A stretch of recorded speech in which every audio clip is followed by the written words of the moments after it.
So far, we haven't seen that. And because of that, the market is looking at the current situation and saying, look, this isn't good. We're going to have an impact on oil here. We're going to talk about exactly what I think oil is going to do towards the end of the video. But the truth is this isn't turning into the conflict level Armageddon scenario that potentially the market was preparing for.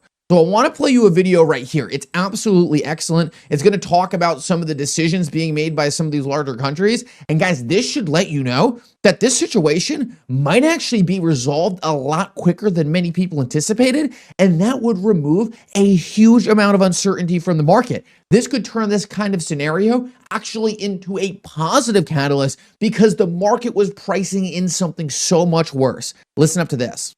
Why China and Russia won't fight for Iran.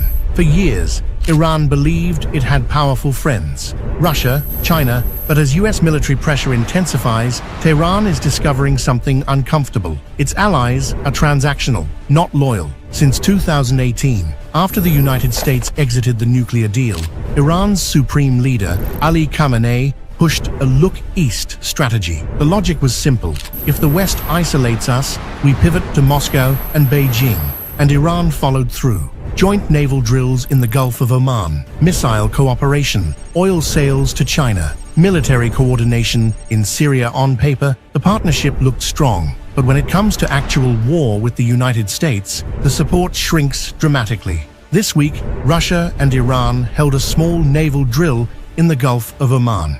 China plans to join future exercises in the Strait of Hormuz. Now compare that to US deployments. Carrier strike groups, long-range bombers, advanced air defense systems, weeks-long sustained strike capability. US officials say Washington now has the option of launching a prolonged air campaign, not just a limited strike like the June Midnight Hammer operation. In contrast, Russia's helicopter carrier left immediately after the exercise ended. So why won't China intervene? China is Iran's largest oil customer. Roughly 20% of the world's oil passes through the Strait of Hormuz. But Beijing's priority is stability, not confrontation. Aligning openly with Iran against the United States would damage relations with Washington, risk sanctions, endanger Gulf economic partnerships, disrupt global oil flows. China's approach is clear. Preserve oil access, avoid direct conflict, position itself for influence if Iran's leadership changes. If the regime collapses, Beijing will secure energy flows, not defend Tehran militarily.